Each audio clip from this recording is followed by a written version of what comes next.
والعاقبة للمتقين ولا عدوان إلا على الظالمين فاتقوا الله وسلم على سيد المرسلين محمد آله وصحبه أجمعين اللهم صل على محمد وعلى آل محمد كما صليت على إبراهيم وعلى آل إبراهيم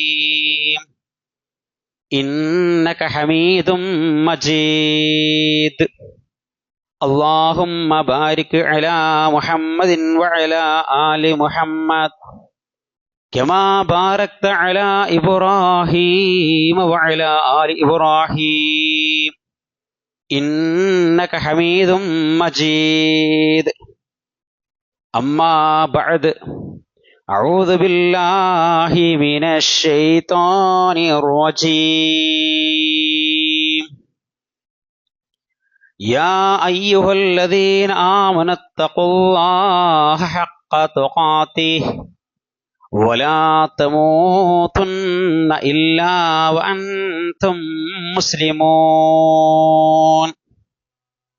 أيها المؤمنون عباد الله أوصيكم ونفسي أولا بتقوى الله إن أريد إلا الإصلاح ما استطعت وما توفيقي إلا بالله عليه توكلت وإليه أنيب.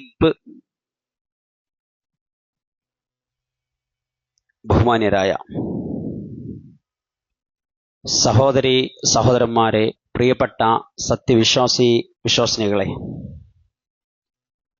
സർവലോകരക്ഷിതാവും സർവശക്തനും ജഗന്യന്താവുമായ ഇരു ലോകങ്ങളുടെ രക്ഷിതാവുമായ പടച്ചറബിനെ ജീവിതത്തുടനീളം പരമാവധി സൂക്ഷിച്ചുകൊണ്ടും അവൻ്റെ വിധിവിലക്കുകൾ പരിപൂർണമായും മാനിച്ചുകൊണ്ടും സമ്പൂർണമായും അവന് കീഴ്പ്പെട്ടുകൊണ്ടുമായിരിക്കണം നാം ഓരോരുത്തരും ജീവിതം ക്രമപ്പെടുത്തേണ്ടതെന്ന് സ്വന്തത്തോടുന്നതുപോലെ പരിശുദ്ധമായ അള്ളാഹുവിൻ്റെ ഈ ഭവനത്തിൽ ഒരുമിച്ച് കൂടിയ നിങ്ങളെ ഓരോരുത്തരെയും പ്രത്യേകം ഉണർത്തുന്നു, ഉപദേശിക്കുന്നു.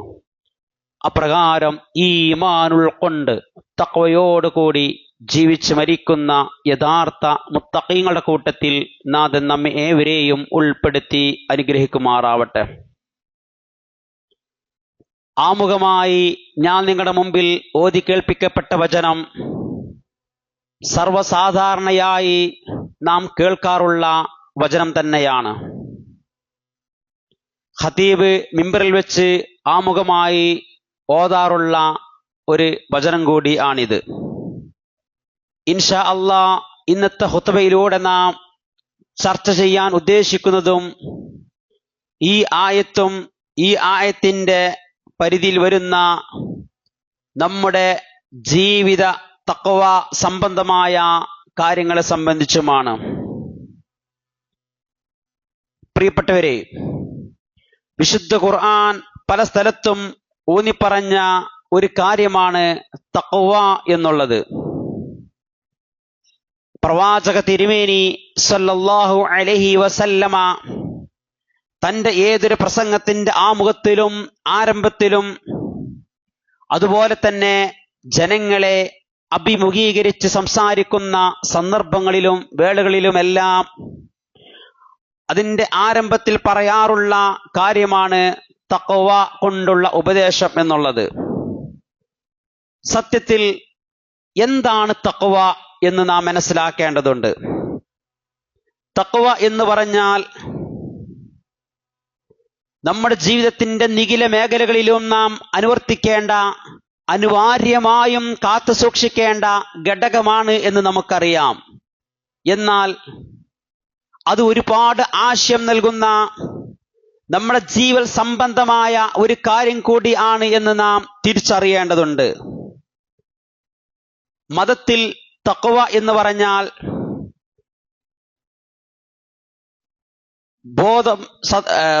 ബോധം, അതുപോലെ തന്നെ ധർമ്മനിഷ്ഠ, സദാചാരബോധം, അതുപോലെ തന്നെ സൂക്ഷ്മത, ഭയഭക്തി എന്നൊക്കെയാണ് സാങ്കേതികമായി തഖ്വ എന്ന് പറഞ്ഞാൽ.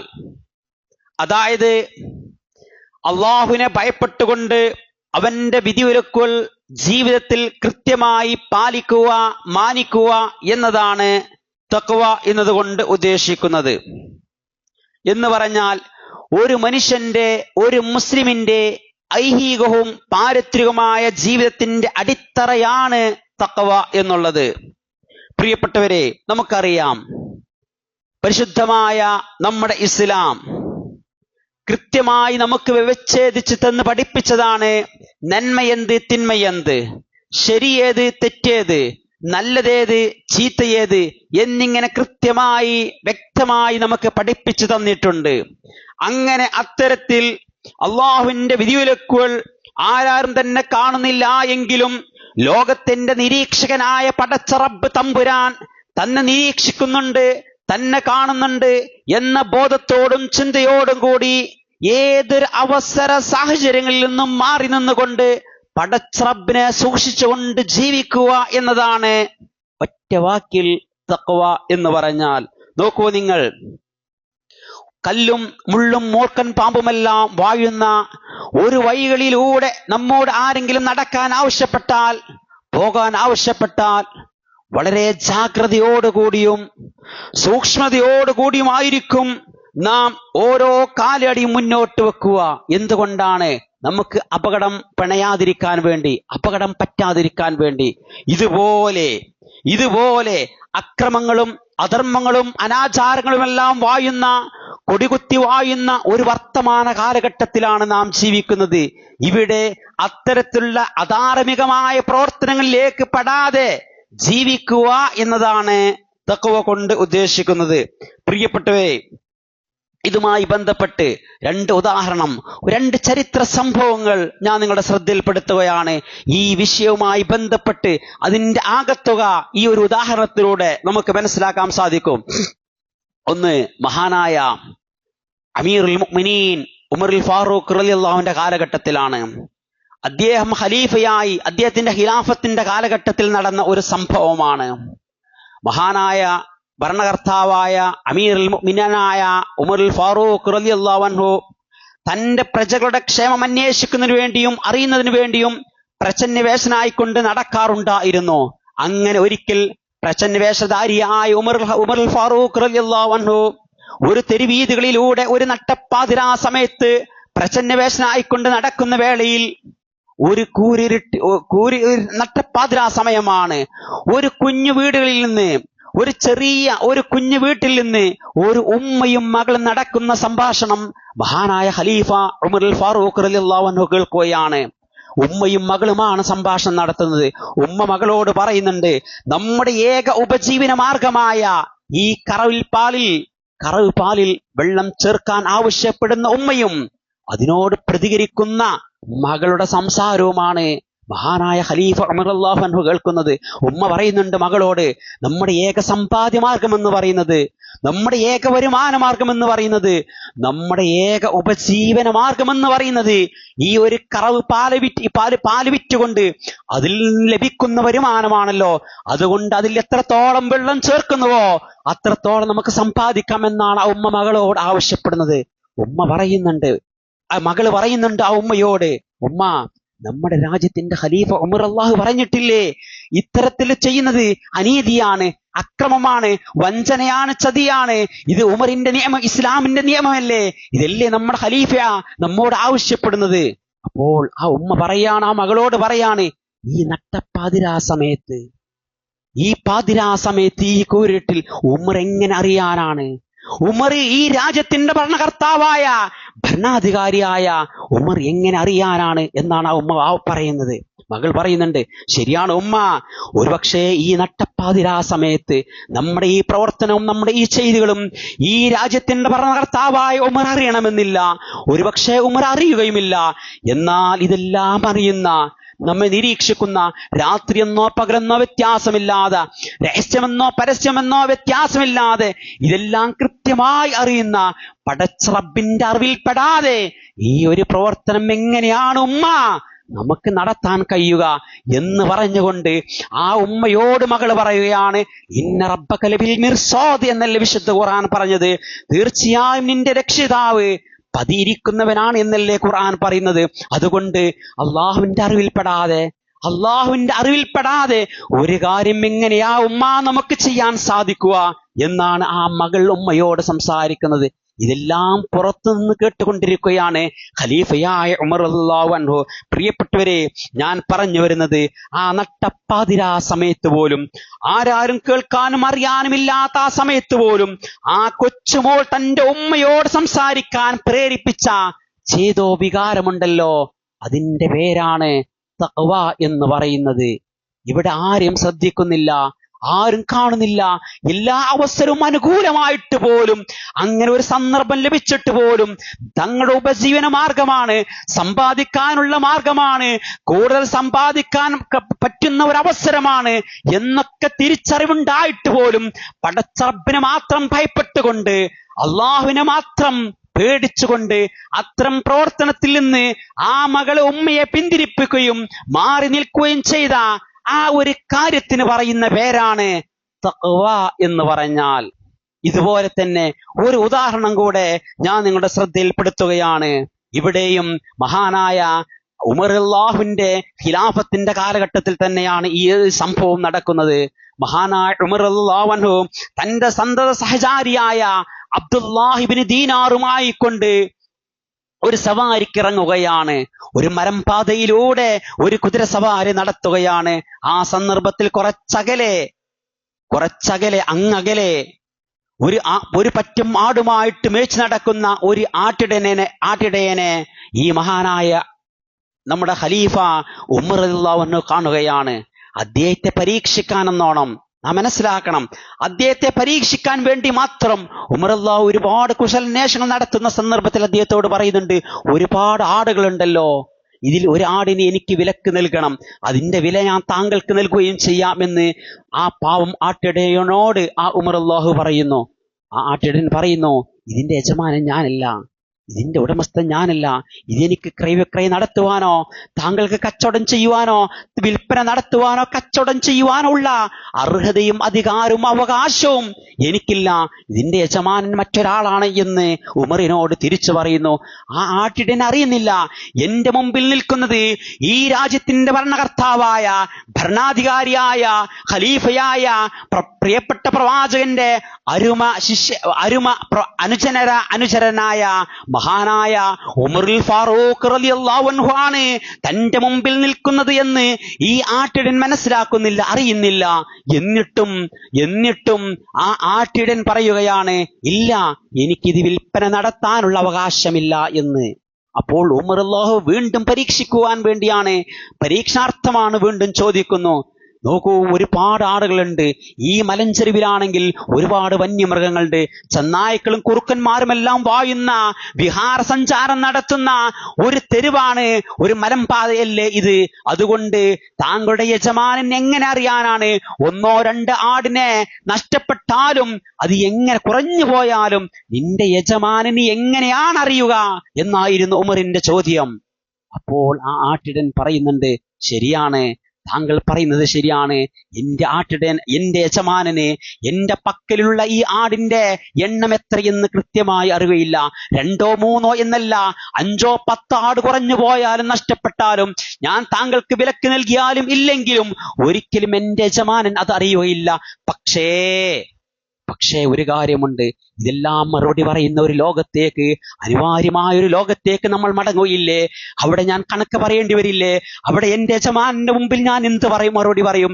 സാക്ഷാൽ അല്ലാഹുവിന്റെ മുമ്പിൽ ഞാൻ എന്ത് മറുപടി പറയും? അതുകൊണ്ട് ഞാനും താങ്കളും എല്ലാം പോകേണ്ട, വിചാരണ നേരിടേണ്ട ഒരു ലോകമുണ്ട്.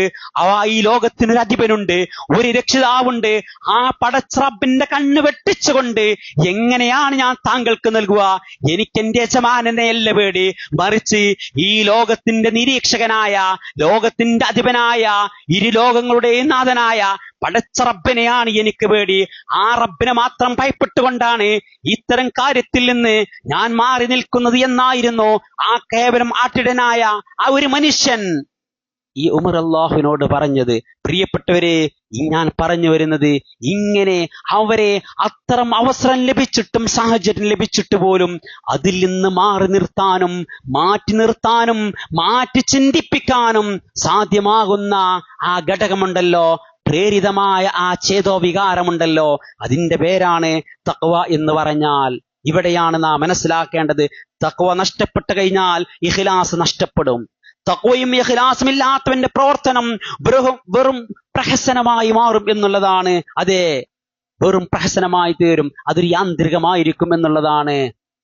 അതുകൊണ്ടാണ് ജീവിതത്തിന്റെ എല്ലാ മേഖലകളിലും നമസ്കാരവുമായി ബന്ധപ്പെട്ട് പറഞ്ഞപ്പോൾ അള്ളാഹു തഖ്വയുമായി ബന്ധപ്പെടുത്തി പറഞ്ഞു.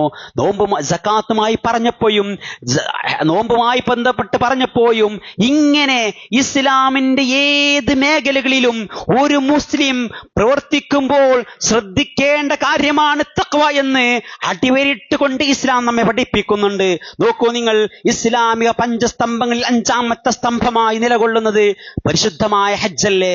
ഹജ്ജിന് ഭാഗ്യം ലഭിക്കുക എന്ന് പറയുന്നത് വലിയൊരു കാര്യമാണ്, മഹത്തായ ഒരു അനുഗ്രഹമാണ്. അല്ലാഹു സുബ്ഹാനഹു വ തആല അത്തരം ഹജ്ജുകളൊക്കെ ചെയ്യാനുള്ള മഹാസൗഭാഗ്യം നമുക്ക് നൽകി അനുഗ്രഹിക്കുമാറാവട്ടെ. പ്രിയപ്പെട്ടവരെ, അങ്ങനെ ഹജ്ജ് സംബന്ധമായ കാര്യത്തെ സംബന്ധിച്ച് വിശുദ്ധ ഖുർആൻ പറഞ്ഞെടുത്ത് ഖുർആൻ പറയുന്നൊരു വാക്യമുണ്ട്, വതസവ്വദൂ ഫഇന്ന ഖൈറസ്സാദി തഖ്വ. നിങ്ങൾ യാത്രക്ക് വേണ്ട എല്ലാ വിഭവങ്ങളും നിങ്ങൾ ഒരുക്കിക്കൊള്ളുക. വതസവ്വദൂ, എല്ലാ വിഭവങ്ങളും എല്ലാ തയ്യാറെടുപ്പുകളും. കാരണം ഹജ്ജ് എന്ന് പറയുന്നത് ഒരു സ്ഥലത്ത് മാത്രം നിന്നുകൊണ്ട് ചെയ്യുന്നൊരു കർമ്മമല്ല, അതൊരു സാഹസികമായ ഒരു പ്രവർത്തനമാണ്. ആരോഗ്യം സമ്പത്തും ഒക്കെ നമുക്ക് അനിവാര്യമായ കാര്യമാണ്. അതുകൊണ്ട് അതിന് വേണ്ട എല്ലാ കാര്യങ്ങളും നിങ്ങൾ ചെയ്തോളൂ. പക്ഷേ ഫഇന്ന ഖൈറസ്സാദി തഖ്വ, എന്നാൽ ഏറ്റവും നല്ല വിഭവം എന്ന് പറയുന്നത് അത് തഖ്വയാണ് എന്നാണ് വിശുദ്ധ ഖുർആൻ പറഞ്ഞത്. നോക്കണം നിങ്ങൾ, എന്തുകൊണ്ടാണ് അല്ലെ? സ്ത്രീകളും പുരുഷന്മാരും അതുപോലെ തന്നെ ചെറുപ്പക്കാരും യുവാക്കളും മുതിർന്നവരുമെല്ലാം ഒരുമിച്ചുകൊണ്ട് ഒറ്റ സംഘമായിക്കൊണ്ട് ഒരേ തൽബിയത്ത് ചൊല്ലുകൊണ്ട് തൊട്ടുരിമിയും അല്ലാതെയും നിലനിൽക്കുമ്പോൾ അവിടെ നിങ്ങൾ കാത്തു സൂക്ഷിക്കേണ്ട ഘടകം തഖ്വയാണ്. അതിനാണ് നിങ്ങൾ പ്രാധാന്യം നൽകേണ്ടതെന്നാണ് ഈ വിശുദ്ധ ഖുർആനിന്റെ വാക്യം നമ്മെ പഠിപ്പിക്കുന്നത്. അതെ, അതുകൊണ്ടാണ് ആ ആയത്ത് ഈ രൂപത്തിലാണ് അവസാനിപ്പിക്കുന്നത്, വത്തഖൂനി യാ ഉലിൽ അൽബാബ്, അല്ലയോ ബുദ്ധിമാന്മാരെ നിങ്ങൾ എന്നെ സൂക്ഷിക്കണേ എന്ന്. അല്ലേ, അതാണ് വിശുദ്ധ ഖുർആൻ അങ്ങനെ പറഞ്ഞുകൊണ്ടാണ് ഈ ആയത്ത് അവസാനിപ്പിക്കുന്നത്. ഇങ്ങനെ ഏതൊരു കർമ്മം എടുത്തു നോക്കുകയാണെങ്കിലും, ഒരു മനുഷ്യന്റെ ദൈനംദിന ജീവിതത്തിലെ ഏതൊരു മേഖല എടുത്തു നോക്കുകയാണെങ്കിലും അവിടേക്കും അടിവരട്ടുകൊണ്ട് ഊന്നി പറഞ്ഞ ഒരു വിഷയമാണ് തഖ്വ എന്നുള്ളത്. അതുകൊണ്ടാണ് പ്രവാചക തിരുമേനി സ്വല്ലല്ലാഹു അലൈഹി വസല്ലമ തന്റെ പ്രസംഗത്തിന്റെയും താൻ സംസാരിക്കുന്ന തന്റെ ഉപദേശത്തിന്റെയും ഏതൊരു ആമുഖ സന്ദർഭങ്ങളിലും ഈ ഒരു കാര്യം പ്രത്യേകം എടുത്ത് ഊന്നി പറയുന്നതും അതുകൊണ്ടാണ്. നോക്കൂ നിങ്ങൾ, വസ്ത്രത്തെപ്പറ്റി പറഞ്ഞപ്പോൾ ഖുർആനിൽ കാണാൻ സാധിക്കും, യാ ബനി ആദം, അല്ലയോ ആദം സന്തതിയെ, ഖദ് അൻസൽനാ അലൈക്കും ലിബാസ, തീർച്ചയായും ഞാൻ നിങ്ങൾക്ക് വസ്ത്രം ഇറക്കി തന്നു. എന്തിനു വേണ്ടി? യുവാരി സവാത്തിക്കും, നിങ്ങളുടെ ഗോപ്യസ്ഥാനങ്ങൾ മറക്കാൻ ഉതകുന്ന രൂപത്തിലുള്ള വസ്ത്രങ്ങൾ ഞാൻ നിങ്ങൾക്ക് ഇറക്കി തന്നു. വരീശൻ, അലങ്കാരമായിക്കൊണ്ടും അലങ്കാര വസ്ത്രമായിക്കൊണ്ടും. വലിബാസു തഖ്വാ ദാലിക ഖൈറുൻ, എന്നാൽ ധർമ്മനിഷ്ഠയാകുന്ന വസ്ത്രമാകുന്നു, അതാകുന്നു ഏറ്റവും ഉത്തമകരവും ഏറ്റവും ഗുണകരവും ഏറ്റവും അഭികാമ്യമായതുമെന്നാണ് ഖുർആൻ പറയുന്നത്. അല്ലേ, എന്താണ് വസ്ത്രത്തിന്റെ ഉദ്ദേശ ലക്ഷ്യം? ഗോപിസ്ഥാനങ്ങൾ മറയാൻ വേണ്ടി, ഔറത്ത് മറയാൻ വേണ്ടി, നഗ്നത മറയാൻ വേണ്ടി, അതുപോലെ തന്നെ അലങ്കാരമായിക്കൊണ്ടും. എന്നാൽ ഏറ്റവും നല്ല വസ്ത്രം എന്ന് പറയുന്നത് വലിബാസു തഖ്വാ ദാലിക ഖൈറുൻ എന്നാണ്. തഖ്വയാകുന്ന വസ്ത്രമാണ്, അതാകുന്നു ഏറ്റവും നല്ല വസ്ത്രമെന്നാണ് ഈ വിശുദ്ധ ഖുർആൻ നമ്മെ പഠിപ്പിക്കുന്നത്. നോക്കൂ നിങ്ങൾ, ഈ ഒരു വർത്തമാന കാലഘട്ടത്തിൽ ഇന്ന് എത്ര വിലപിടിപ്പുള്ള വസ്ത്രം നാം അണിഞ്ഞാലും നമ്മുടെ ഔറത്ത് മറയുന്നില്ല. എന്ന് പറഞ്ഞാൽ വില കൂടിയ വസ്ത്രം ധരിക്കും തോറും ഔറത്ത് പ്രകടമാകുന്ന ഒരു വർത്തമാന കാലഘട്ടത്തിലല്ലേ നാം ജീവിച്ചു കൊണ്ടിരിക്കുന്നത്. തീർച്ചയായും നമ്മുടെ തൊട്ടടുത്തുള്ള ഏതെങ്കിലും ഒരു ടെക്സ്റ്റൈൽസിൽ, ഒരു വസ്ത്രശാലയിൽ നാം പോയാൽ അവിടെ ഏറ്റവും നേർന്ന അതുപോലെ തന്നെ പ്രകടമാകുന്ന നേരിയ അത്തരത്തിലുള്ള വസ്ത്രത്തിനായിരിക്കും ഏറ്റവും കൂടുതൽ നാം വില നൽകേണ്ടി വരിക. കട്ടിയുള്ള കനമുള്ള ശരീരം മറയുന്ന വസ്ത്രങ്ങൾക്ക് അത്ര തന്നെ വില നൽകേണ്ടി വരുന്നില്ല. ഇവിടെയാണ് ഈ ഒരു ആയത്തിന്റെ സന്ദേശം നാം മനസ്സിലാക്കേണ്ടത്. നോക്കൂ നിങ്ങൾ, അള്ളാഹുവിന്റെ റസൂൽ സല്ലല്ലാഹു അലൈഹി വസല്ലം പ്രവചിച്ച ഒരു പ്രവചനമുണ്ട്. പ്രവാചകൻ സല്ലല്ലാഹു അലൈഹി വസല്ലം കണ്ടിട്ടില്ല, പക്ഷേ പ്രവാചകൻ സല്ലല്ലാഹു അലൈഹി വസല്ലം പ്രവചിച്ചു പോയിട്ടുണ്ട്. സിൻഫാനി മിൻ അഹ്ലിൻ നാർ, 2 വിഭാഗം ആളുകൾ നരകത്തിലായിരിക്കുമെന്ന് നൂറ്റാണ്ടുകൾക്ക് മുമ്പ് പ്രവാചകൻ സല്ലല്ലാഹു അലൈഹി വസല്ലം പഠിപ്പിക്കുകയാണ്. ആ സമയത്ത് ഇത് പറയുമ്പോൾ ആ സ്വഹാബാക്കൾ പോലും നോക്കുക അത്ഭുതപ്പെട്ടു പോവുകയാണ്. പ്രവാചകൻ സല്ലല്ലാഹു അലൈഹി വസല്ലം പറയുകയാണ്, പിൽക്കാലത്ത് സംഭവിക്കുന്ന ഒരു പ്രവചനമാണ് അള്ളാഹുവിന്റെ റസൂല് നടത്തുന്നത്. 2 വിഭാഗം ആളുകൾ നരകത്തിലാണ്.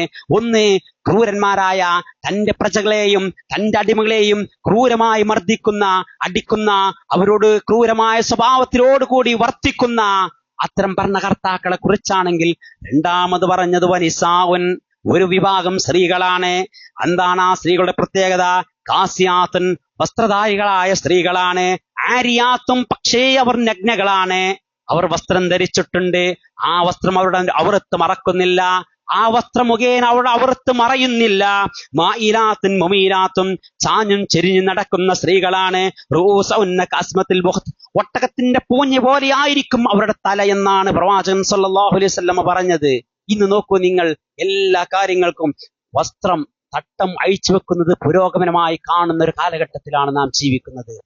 വസ്ത്രം ഊരിവെക്കുന്നതും വസ്ത്രത്തിന്റെ വലിപ്പം കുറഞ്ഞാലും അത് പുരോഗതിയുടെ കാലവും, നല്ല വസ്ത്രം ധരിച്ചാൽ, ശരീരം മറക്കുന്ന വസ്ത്രം ധരിച്ചാൽ അത് താലിബാനിസവും, അതുപോലെ പഴഞ്ചനും അപരിഷ്കൃതമായി കാണുന്ന ഒരു ലോകത്താണ് നാം ജീവിക്കുന്നത്.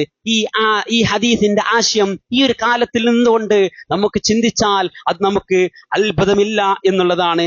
അതുകൊണ്ട് പ്രിയപ്പെട്ടവരെ, വലിബാസു തഖ്വാ ദാലിക ഖൈറുൻ എന്ന് പറഞ്ഞ ആ ഒരു വാചകത്തെ നാം അടിയുരട്ട് മനസ്സിലാക്കേണ്ടതുണ്ട്. നോക്കൂ നിങ്ങൾ, വിശുദ്ധ ഖുർആനിൽ ഒരു വചനം നമുക്ക് കാണാൻ സാധിക്കും, അല്ലെ? മനുഷ്യരെ ഒന്നടങ്കം വിളിച്ചുകൊണ്ടാണ് ഖുർആൻ ഈ ഒരു ആയത്ത് പറയുന്നത്. ഒരുപക്ഷേ സോഷ്യൽ മീഡിയകളിലൊക്കെ ഒരുപാട് സജീവമായ ഒരു വചനം കൂടിയാണ്. കാരണം ഖത്തറിന്റെ മണ്ണിൽ വെച്ച് സമൂഹത്തോട് അതിന്റെ ഉദ്ഘാടനം ഒരു ഭിന്നശേഷിക്കാരനായ ഒരു മനുഷ്യൻ സമൂഹത്തോട് ഉദ്ഘോഷിച്ചപ്പോൾ ഈ ഒരു വചനമാണ് പറഞ്ഞത്. യാ അയ്യുഹന്നാസു ഇന്നാ ഖലഖനാകും മിൻ ദക്കരിൻ വഉൻസാ വജഅൽനാകും ശുഊബൻ വഖബാഇല ലിതആറഫു ഇന്ന അക്രമകും ഇൻദല്ലാഹി അത്ഖാകും. അല്ലേ, നമ്മൾ കേട്ട വചനമാണ്. യാ അയ്യുഹന്നാസ്, അല്ലയോ മനുഷ്യരെ, അല്ലേ, മനുഷ്യ സമൂഹത്തെ ഒന്നടങ്കം വിളിച്ചുകൊണ്ട്, മനുഷ്യരായി പിറന്ന, മനുഷ്യരായി ജനിച്ച എല്ലാ മനുഷ്യരെയും ഒന്നടക്കം വിളിച്ചുകൊണ്ടാണ് പറയുന്നത്. ഇന്നാ ഖലഖനാകും മിൻ ദക്കരിൻ വഉൻസാ, ഞാൻ നിങ്ങളെ സൃഷ്ടിച്ചത് ഒരു ആണിൽ നിന്നും പെണ്ണിൽ നിന്നുമാണ്, സംശയമില്ല. വജഅൽനാകും ശുഊബ, എന്നിട്ട് ഞാൻ നിങ്ങൾക്ക് വ്യത്യസ്ത സമുദായങ്ങളാക്കി, വഖബായിൽ, വ്യത്യസ്തമായ ഗോത്രങ്ങളുമാക്കി. എന്തിനു വേണ്ടിയാണ്? ലിതആറഫു, നിങ്ങൾ അന്യോന്യം തിരിച്ചറിയാൻ വേണ്ടിയാണ്.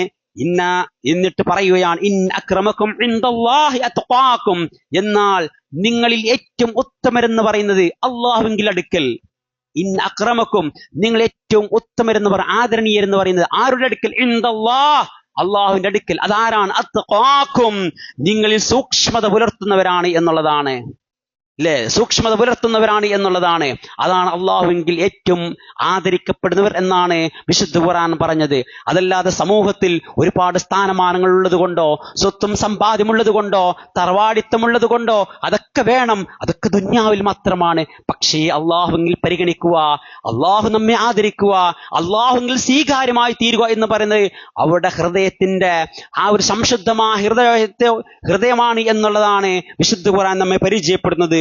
അതുകൊണ്ടാണല്ലോ ഖുർആൻ പറയുന്നത്, നബി സല്ലല്ലാഹു അലൈഹി വസല്ലം പറഞ്ഞത്, ഇന്നല്ലാഹ ലാ യൻദുറു ഇലാ അജ്സാമിക്കും വലാ ഇലാ സുഅരിക്കും വലാകിൻ യൻദുറു ഇലാ ഖുലൂബിക്കും വഅമാലിക്കും. അല്ലാഹു നിങ്ങളുടെ ശരീരങ്ങളിലേക്കോ, നിങ്ങളുടെ രൂപങ്ങളിലേക്കോ, നിങ്ങളുടെ കോലങ്ങളിലേക്കോ, നിങ്ങളുടെ വസ്ത്രങ്ങളിലേക്കോ നോക്കുകയില്ല, മറിച്ച് വലാകിൻ യൻദുറു ഇലാ ഖുലൂബിക്കും വഅമാലിക്കും, അല്ലാഹു നിങ്ങളുടെ ഹൃദയങ്ങളിലേക്കും അതുപോലെ തന്നെ നിങ്ങളുടെ പ്രവർത്തനങ്ങളിലേക്കും ആയിരിക്കും നോക്കുക. അല്ലാഹു സുബ്ഹാനഹു വ തആല അങ്ങനെയാണ് പരിഗണിക്കുക. നമ്മുടെ ശരീരം കണ്ടിട്ടോ, നമ്മുടെ രൂപം കണ്ടിട്ടോ, നമ്മുടെ തൊലി നിറം കണ്ടിട്ടോ, നമ്മുടെ തറവാടിത്തം കണ്ടിട്ടോ, നമ്മുടെ ദുന്യാവിലെ ഏതെങ്കിലും സ്വീകാര്യമായ സാമൂഹ്യ പ്രവർത്തനമായ ഏതെങ്കിലും സ്വീകാര്യത കണ്ടിട്ടോ, ഇതൊന്നുമല്ല അല്ലാഹു പരിഗണിക്കുക. ഇതിലൊക്കെ എത്രമാത്രം ആത്മാർത്ഥതയുണ്ടായിരുന്നു, ഇതിലൊക്കെ എത്രമാത്രം സൂക്ഷ്മത കാണിച്ചിരുന്നു, ഇതിലൊക്കെ എത്രമാത്രം ഇഖ്ലാസ് കാണിച്ചിരുന്നു, അതിന്റെ അടിസ്ഥാനത്തിലും അങ്ങനെയുള്ള നീയത്തിന്റെ അടിസ്ഥാനത്തിലുമായിരിക്കും നാളെ പടച്ച റബ്ബ് നമ്മെ പരിഗണിക്കുക എന്നുള്ളതാണ്. അതാണല്ലോ ഇല്ലാ ഇല്ലാ മൻ അതല്ലാഹ് ബിഖൽബിൻ സലീം, കുറ്റമറ്റ മനസ്സുമായി അള്ളാഹുവിനെ കണ്ടുമുട്ടുന്നവർ ഒഴികെ, അള്ളാഹുവിലേക്ക് വരുന്നവർ ഒഴികെ എന്ന് ഖുർആൻ പറഞ്ഞത് നോക്കൂ നിങ്ങൾ. അതുകൊണ്ട് തന്നെ ഈ ആയത്ത് നമുക്ക് നൽകുന്നത് വലിയ വലിയ സന്ദേശങ്ങളാണ്. ആഭിജാത്യത്തിന്റെ പേരിലോ തൊലിവർണ്ണത്തിന്റെ പേരിലോ ഉച്ചനീചത്വമില്ലാത്ത മതമാണ് ഇസ്ലാം എന്നും, അതുപോലെ തന്നെ നിങ്ങളെ ശാഖകളും നിങ്ങളെ ഗോത്രങ്ങളും എല്ലാം ആക്കിയത് ഉത്കൃഷ്ടതയുടേതയോ നികൃഷ്ടതയുടെയോ അടിസ്ഥാനത്തിലല്ല, മറിച്ച് നിങ്ങൾക്കിടയിലെ ഉയർച്ചയും നിങ്ങൾക്കിടയിലെ താഴ്ചയും എന്ന് പറയുന്ന കണക്കാക്കുന്ന മാനദണ്ഡം എന്ന് പറയുന്നത് അത് തഖ്വയാണ് എന്നുള്ളതാണ്. അള്ളാഹുവിന്റെ വിധിവിലക്കുകൾ സൂക്ഷിക്കുന്നവൻ ഭയഭക്തിയുള്ളവനും ഉന്നമനുമാണ്, അല്ലാത്തവൻ അധമനും അതുപോലെ തന്നെ അക്രമിയുമാണ് എന്നാണ് ഈ ആയത്തുകളൊക്കെയും നമ്മെ പഠിപ്പിക്കുന്നത്. പ്രിയപ്പെട്ടവരെ, ഞാൻ അവസാനിപ്പിക്കുകയാണ്. അള്ളാഹുവിന്റെ വലിയകളായ മിത്രങ്ങളുടെ അടയാളങ്ങൾ പറഞ്ഞെടുത്ത് നമുക്ക് കാണാൻ സാധിക്കും. അലാ ഇന്ന ഔലിയ അല്ലാഹ്, തീർച്ചയായും അള്ളാഹുവിന്റെ മിത്രങ്ങൾ എന്ന് പറയുന്നത് ലാ ഖൗഫുൻ അലൈഹിം വലാ ഹും യഹ്സനൂൻ, അവർ ഒരിക്കലും ഭയപ്പെടേണ്ടതില്ല, അവർ ഒരിക്കലും ദുഃഖിക്കേണ്ടി വരികയുമില്ല. എന്താണ് അവരുടെ ക്വാളിറ്റി? അള്ളാഹിന്റെ മിത്രങ്ങൾ എന്ന് പറഞ്ഞാൽ, അള്ളാഹുവിന്റെ ഔലിയാക്കൾ എന്ന് പറഞ്ഞാൽ അവർക്കുള്ള യോഗ്യത എന്താണ്? അല്ലദീന ആമനു, അവർ വിശ്വാസികളാണ്. വകാനു യത്തഖൂൻ, അവർ തങ്ങളുടെ ജീവിതത്തിൽ സൂക്ഷ്മത പുലർത്തിയവരുമാണ് എന്നുള്ളതാണ്. ഇതാണ് അള്ളാഹു പരിചയപ്പെടുന്ന ഔലിയാക്കളെ. പക്ഷേ നമുക്ക് പരിചയമുള്ള ഔലിയാക്കൾ അങ്ങനെയല്ല. ഏതെങ്കിലും രൂപത്തിൽ ഒരു പച്ച കുബ്ബയും തട്ടയുമിട്ട്, അതല്ലെങ്കിൽ ആ രൂപത്തിൽ ഒരു പ്രത്യേകമായ കോലത്തിലും പ്രത്യേകമായ വസ്ത്രത്തോടു കൂടിയും പ്രത്യേകമായ രൂപത്തിലും ഭാവത്തിലും നടന്നാൽ അവരാണ് ഔലിയാക്കളായിട്ട് നമ്മൾ ചിത്രീകരിക്കുന്നത്. നമുക്ക് അഡ്രസ് വേണമെന്നില്ല, എല്ലാവരും പോകുന്നു, എല്ലാവരും പൂജിക്കുന്നു, എല്ലാവരും കുമ്പസരിക്കുന്നു എങ്കിൽ അത്തരത്തിലുള്ള മക്ബറുകളും മക്കാമുകളും നമ്മളും താണ്ടുന്നു, അവിടെ പോയി കുമ്പസരിക്കുന്നു. അങ്ങനെയാണ് നമ്മൾ പരിചയപ്പെടുത്തുന്ന ഔലിയ. പക്ഷേ ഖുർആൻ പരിചയപ്പെടുത്തുന്ന ഔലിയ അങ്ങനെയല്ല. ഖുർആൻ അങ്ങനെ ഒരു ഔലിയെ നമുക്ക് പരിചയപ്പെടുത്തുന്നില്ല. മറിച്ച് അലാ ഇന്ന ഔലിയ അല്ലാഹ്, അള്ളാഹു പറഞ്ഞ ഔലിയാക്കൾ എന്ന് പറഞ്ഞാൽ ഭയപ്പെടേണ്ടതില്ലാത്ത, ദുഃഖിക്കേണ്ടതില്ലാത്ത, നാളെയുടെ ലോകത്തെക്കുറിച്ച് ഒരു നിരാശാബോധം തൊട്ട് തീണ്ടേണ്ടതില്ലാത്ത ആളുകളാണ് അള്ളാന്റെ ഔലിയാക്കൾ എന്ന് പറഞ്ഞാൽ. കാരണം അവർക്കുള്ള ക്വാളിറ്റി രണ്ടെണ്ണമാണ്. അല്ലദീന ആമനു, ഒന്നവർ സത്യവിശ്വാസികളായിരിക്കും എന്നുള്ളവരാണ്. വകാനു യത്തഖൂൻ, അള്ളാഹുവിനെ സൂക്ഷിച്ചുകൊണ്ടായിരിക്കും അവർ ജീവിക്കുക. എന്തൊരു സന്ദർഭത്തിലും ഏതൊരു സാഹചര്യത്തിലും പടച്ചറപ്പിനെ മറന്നുകൊണ്ട് ഒരു നിമിഷം പോലും അവർ അത്തരത്തിലുള്ള അക്രമത്തിലോ അധാർമികമായ ഏതെങ്കിലും പ്രവർത്തനങ്ങളിലോ അവർ ഏർപ്പെടുകയില്ല എന്നാണ് വിശുദ്ധ ഖുർആൻ നമ്മെ പരിചയപ്പെടുന്നത്. നോക്കൂ നിങ്ങൾ, പവിത്രമായ ഇസ്ലാമിലെ വൈവാഹിക ജീവിതത്തിൽ വിള്ളലുകൾ സംഭവിക്കുകയും അവസാനം ത്വലാഖിന്റെ വേർപിരിയലിന്റെ ഘട്ടത്തിലെത്തുന്ന എത്ര കുടുംബജീവിതമാണ് നമുക്ക് കാണാൻ കഴിയുക. കുടുംബജീവിതത്തിന്റെ തുടക്കത്തിലേ പ്രശ്നങ്ങൾ ഉണ്ടാവും. അതുപോലെ തന്നെ മധ്യത്തിലും 5, 10, 15, 20, 25 വർഷം കഴിഞ്ഞിട്ടും കുടുംബ ബന്ധങ്ങളെല്ലാം വിച്ഛേദിക്കുന്ന, തകരുന്ന, താളം തെറ്റുന്ന, അവർക്കിടയിൽ പ്രശ്നങ്ങൾ ഉടലെടുക്കുന്ന, അവസാനം അങ്ങനെ വേർപിരിയലിന്റെ ഘട്ടത്തിലെത്തുന്ന എത്രയോ ആളുകൾ നമുക്ക് പരിചയമുണ്ട്. എന്നാൽ വിശുദ്ധ ഖുർആൻ പറയുകയാണ്, അങ്ങനെയുള്ള ഘട്ടങ്ങളിൽ പോലും ഒമയ്യത്തക്കില്ല, അള്ളാഹുവിനെ സൂക്ഷിക്കുന്നവർ യജ്അൽ ലഹു മഖ്റജ, അള്ളാഹു അവർക്കൊരു പോം വഴി ഉണ്ടാക്കി കൊടുക്കും. അങ്ങനെ കുടുംബത്തിലെ പ്രശ്നങ്ങൾ വന്നു കഴിഞ്ഞാൽ, കുടുംബത്തിൽ അത്തരത്തിലുള്ള ഈ പറയപ്പെട്ട രൂപത്തിലുള്ള പ്രശ്നങ്ങളും കോലാഹലങ്ങളും സംഭവിച്ചു കഴിഞ്ഞാൽ, അവിടെയൊക്കെയും പടച്ച റബ്ബിനെ സൂക്ഷിച്ച് ജീവിക്കുന്നവർക്ക് അള്ളാഹു ഒരു ഉപജീവന മാർഗം, അള്ളാഹു ഒരു പോം വഴി, എളുപ്പമാർഗം ഉണ്ടാക്കി കൊടുക്കുമെന്നാണ് ഖുർആൻ പറയുന്നത്. പ്രിയപ്പെട്ടവരെ, അതെ, ഒരു മുഅ്മിനിന്റെ നിഖില മേഖലകളിലും അനിവാര്യമായും കാത്തു സൂക്ഷിക്കേണ്ട ഘടകമാണ് തഖ്വ എന്നുള്ളത്. അതുകൊണ്ടാണ് പ്രവാചകൻ സല്ലല്ലാഹു അലൈഹി വസല്ലം പറയാണ്, തഖ്വയുടെ സ്ഥാനം എന്ന് പറയുന്നത് ഹൃദയമാണ്. 3 തവണയാണ് റസൂല് സ്വന്തം നെഞ്ചത്ത് കൈവച്ചുകൊണ്ട് പറഞ്ഞത്, അത്തഖ്വ ഹാഹുന, അത്തഖ്വ ഹാഹുന, അത്തഖ്വ ഹാഹുന. തഖ്വ ഇവിടെയാണ്, ഇവിടെയാണ്, ഇവിടെയാണ് എന്നാണ് പ്രവാചകൻ പഠിപ്പിച്ചത്. എന്തുകൊണ്ടാണ്? ഹൃദയമാണല്ലോ തഖ്വയുടെ കേന്ദ്രബിന്ദു. ആ ഹൃദയത്തിലാണല്ലോ പിശാച് പണിയെടുക്കുന്നത്. അപ്പോൾ ആ പൈശാചികമായ ദുർബോധത്തിൽ അകപ്പെടാതെ ഹൃദയത്തെ കാത്തു സൂക്ഷിക്കുക എന്നതാണ് തഖ്വ എന്നതുകൊണ്ട് ഉദ്ദേശിക്കുന്നത്. മനുഷ്യന്റെ മുഖ്യമായ ശത്രുവാണ് പിശാച്. പിശാചിനെ അല്ലാഹു പരിചയപ്പെടുത്തിയത് അദുവ്വുൻ മുബീൻ എന്നാണ്. വ്യക്തമായ സുവ്യക്തമായ ശത്രുവാണ്. അവനെ നിങ്ങൾ മിത്രമായി കാണരുത് എന്നാണ്. ആ പിശാച് പണിയെടുക്കുന്നതാവട്ടെ മനുഷ്യരുടെ ഹൃദയത്തിലുമാണ്. അതുകൊണ്ട് ഏതൊരു സന്ദർഭത്തിലും ഹൃദയത്തിൽ ആ പിശാചിന്റെ വലയത്തിൽ മായാവലയത്തിൽ അകപ്പെടാതെ ഹൃദയത്തെ കാത്തു സൂക്ഷിക്കുന്നവനാണ് മുത്തഖി, തഖ്വയുള്ളവനെന്നാണ് പ്രവാചകൻ സല്ലല്ലാഹു അലൈഹി വസല്ലം പഠിപ്പിച്ചത്. ഒരിക്കൽ അള്ളാഹുവിന്റെ റസൂല് പ്രവാചകന് ചുറ്റും സ്വഹാബികളുണ്ട്, അനുചരന്മാരായ ആളുകളുണ്ട്.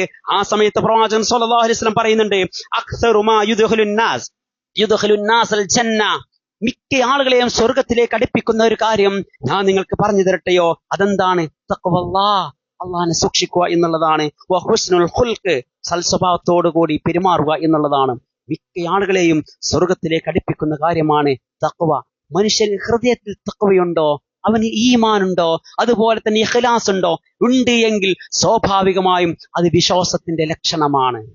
അത്തരം ആളുകൾ അത്തരം പൈശാചികമായ വലയത്തിൽ അകപ്പെടാതെ ജീവിക്കാൻ അവർക്ക് കഴിയുമെന്നുള്ളതാണ്. നോക്കൂ നിങ്ങൾ, തന്റെ ഹുത്ബത്തുൽ വിദായിലൂടെ, തന്റെ വിടവാങ്ങൽ പ്രസംഗത്തിലൂടെ, അവസാനത്തെ പ്രസംഗമാണ് പ്രവാചകന്റെ, ആ ഒരു ഹുത്ബത്തുൽ വിദായിലൂടെ പ്രവാചകൻ സല്ലല്ലാഹു അലൈഹി വസല്ലമ ഒരുപാട് മനുഷ്യാവകാശ കാര്യങ്ങൾ സംബന്ധിച്ച് പറയുന്നുണ്ട്. അതിൽ ഒരു കാര്യം എന്ന് പറയും, ഇത്തഖുല്ലാഹ വസല്ലു ഖംസക്കും, നിങ്ങൾ അല്ലാഹുവിനെ സൂക്ഷിക്കണേ, 5 നേരത്തെ നമസ്കാരം നിങ്ങൾ പൂർണ്ണമായി നിലനിർത്തുകയും ചെയ്യണമേ എന്നുള്ളതാണ്. ഇതാണ് റസൂൽ സല്ലല്ലാഹു അലൈഹി വസല്ലം പറഞ്ഞത്. ഇങ്ങനെ പ്രിയപ്പെട്ടവരെ, തഖ്വയിൽ അധിഷ്ഠിതമായ ജീവിതം നയിക്കാൻ അല്ലാഹു സുബ്ഹാനഹു വ തആല അനുഗ്രഹിക്കുമാറാവട്ടെ.